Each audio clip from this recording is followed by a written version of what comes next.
C'est un débat qu'on s'était posé avec Robin et que peut-être vous êtes déjà posé sur le circuit de Monaco. Si vous n'avez pas suivi, Monaco a accueilli la Formule E il y a quelques semaines, début mai, je crois, et il y a eu un record de 100, oh là là, plus de 100 dépassements, j'ai plus le chiffre en tête. C'était 160 et quelques. Peut-être que le chat pourra nous aider. Bref, un record de dépassement, des tri-wide à l'épingle, vraiment une course de fou, des dépassements de tous les côtés. Quand on arrive, nous, en Formule 1, en Formule 2, c'est presque pareil, et Formule 3 aussi, ça peut pas se doubler, ça peut pas suivre, personne n'a le DRS, c'était 116. Merci, exactement, 116 dépassements. T'es là en mode... On est loin. Et F3, c'était pas mieux? Non, la F3, c'était soporifique. C'était vraiment, il n'y a aucun dépassement, aucune bataille à part des crashs. T'es là en mode, qu'est-ce qu'il faut aujourd'hui pour rendre ce tracé, entre guillemets, intéressant? Qu'est-ce qu'on peut faire? Est-ce qu'on peut du coup changer le tracé? J'ai vu quelqu'un sur Assetto Corsa sur YouTube tu l'as vu ou pas? Aller prendre une autre route pour faire une ligne droite et des dépassements. Est-ce qu'on modifie les voitures? Comment, Pierre-Jacques, toi, si tu pouvais en tout cas, si tu avais le choix, comment tu essaierais de modifier ça? Après la sortie du tunnel, qu'est-ce qui... Enfin, parce qu'on peut pas avoir de zone de DRS dans le tunnel, c'est ça? Non, c'est compliqué. Bosselet plus parce qu'il y a une bosse à la fin au niveau de la zone de freinage, c'est pas ça le souci? Même à l'intérieur, à la corde du tunnel, c'est très bosselé. Ok, d'accord. Mais ça, en soi, la bosse, ça peut se refaire, non? Ça peut se refaire, mais ça reste en fait un virage. C'est un virage. Hein, il l'avait eu en 2011 quand on avait eu le DRS, non? Parce que le DRS, on était à toutes les lignes droites, quoi. C'était effrayant. Il y avait beaucoup de crash, je crois. Ouais, c'était effrayant à l'époque. Donc. J'avoue que je ne sais pas à quel point on peut toucher au circuit à Monaco. Je sais pas combien de fois ça a été changé, Monaco, dans l'histoire. Je sais même pas si ça a été changé une fois. Vous pouvez me dire, vous... Ouais, ça a été changé. Ça a commencé à l'époque, c'était un ovale, hein, très clairement. C'était quelques lignes droites et 2 épingles. Ensuite, on a rajouté quelques petites chicanes. Ensuite, à la sortie du tunnel, on a mis du coup cette chicane. Il y a eu, je crois, 4 versions de Monaco ou 5 peut-être dans l'histoire, je suis pas sûr. Mais c'est vrai que c'est compliqué vu qu'on est en ville. C'est souvent fait. Enfin, genre, c'est pas intouchable. Envisageable. C'est envisageable. En fait, pour moi, il y a 2 problèmes déjà. Enfin, il y a 2 questions à se poser. La première, c'est est-ce que le problème sur le circuit et les dépassements, est-ce que c'est pas lié aux voitures? Parce qu'au final, à Monaco, les Formule E, elles ont très bien dépassé, tu vois. Bon, les gens parlent d'avoir des voitures plus petites. Moi, je vais vous donner un contre-exemple. Je me souviens pas dans les années 2000 avec des voitures beaucoup plus petites, plus puissantes, etc., avoir de nombreux dépassements à Monaco. Je pense que c'était même encore pire.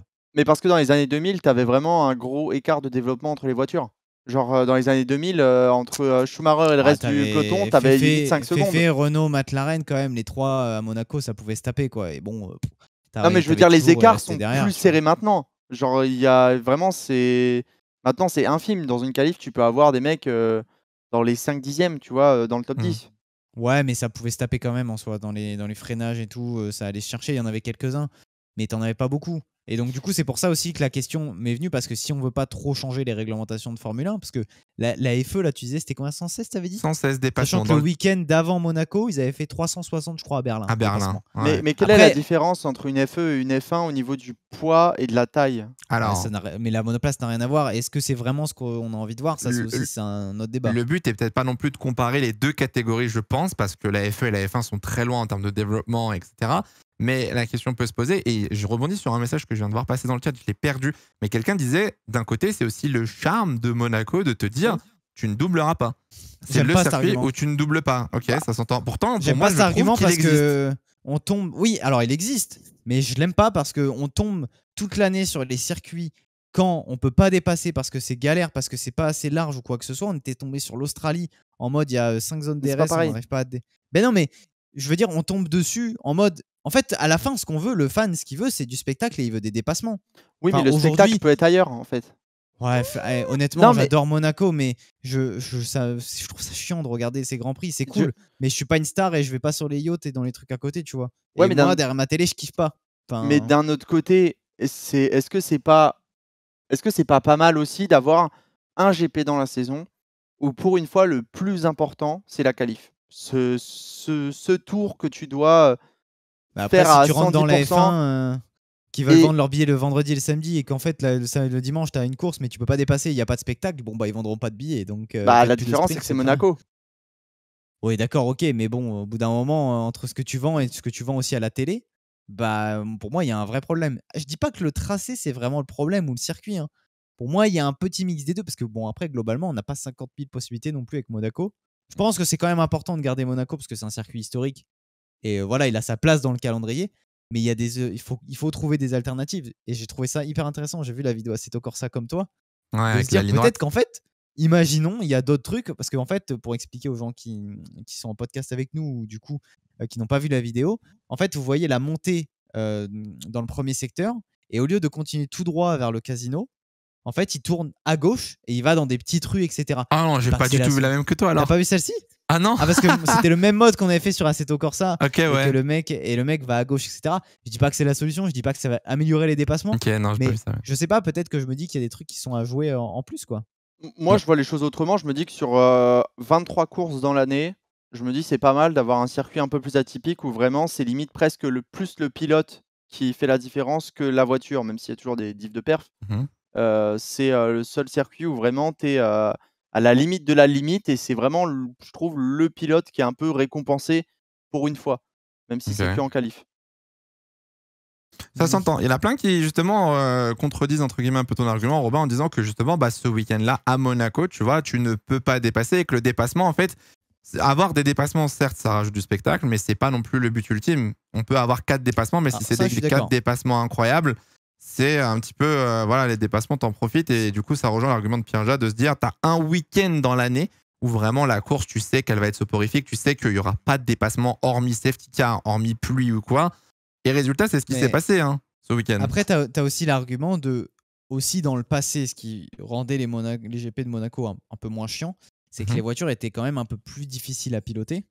Parce Ouais. qu'aujourd'hui, en fait, globalement, elles sont très larges, elles sont très lourdes. Donc, en fait, c'est des paquebots, sans mauvais jeu de mots avec avec la mer à côté, mais c'est globalement des paquebots sur la piste. Et en fait, ils sont juste limite au ralenti, donc il y a moins de risques qui est pris. Alors, je souhaite pas qu'il y ait de C'est vrai. crash abominable, tu vois, mais une petite erreur de il a touché, etc. Il y en a eu quelques-unes là en qualif. En course, il n'y en a pas eu tant que ça au final. C'était plus des erreurs entre eux, tu vois, parce qu'il y avait la pression, etc. Et honnêtement, c'est vrai que tu m'as convaincu parce qu'avant le live, je disais que le Grand Prix, moi, je ne l'avais pas trouvé exceptionnel les débuts de course.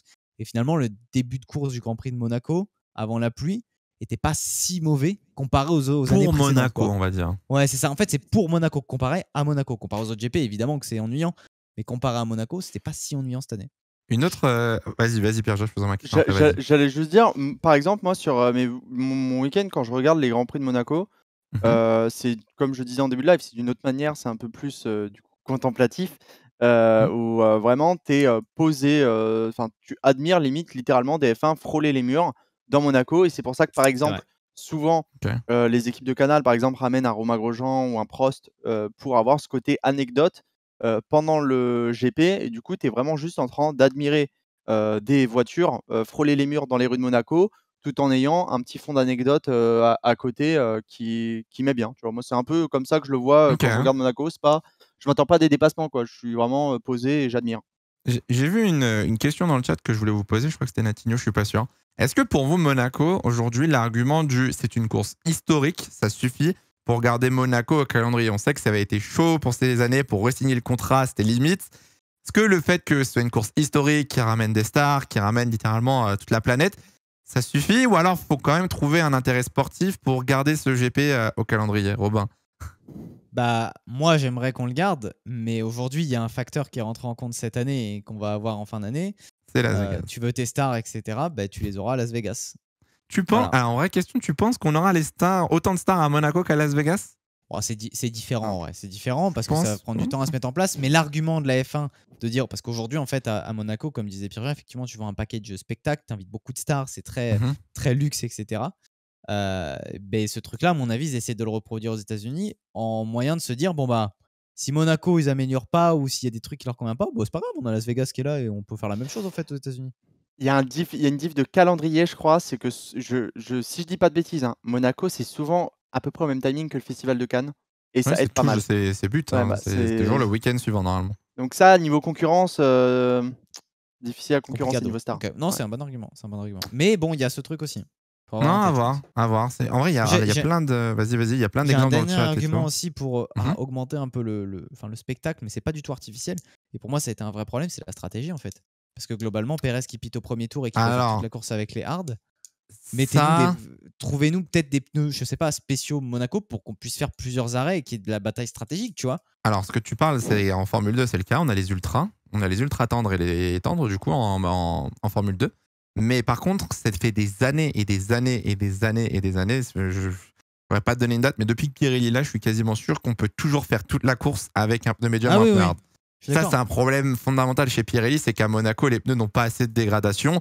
Après, ils vont te jouer la carte de la sécurité. Ils vont te dire, bah ouais, mais si les pneus se dégradent trop, ça prend des risques, forcément. Mais par contre, je suis totalement d'accord que quand tu vois un mec, j'ai regardé les datas des Pirelli sur Twitter, tu vois record des tours en hard 56, médium 55. C'est là en mode, les gars. Les softs qui sont pas utilisés, c'est dommage, c'est dommage. Mais et ouais, ça, non, pour le coup, Pirelli.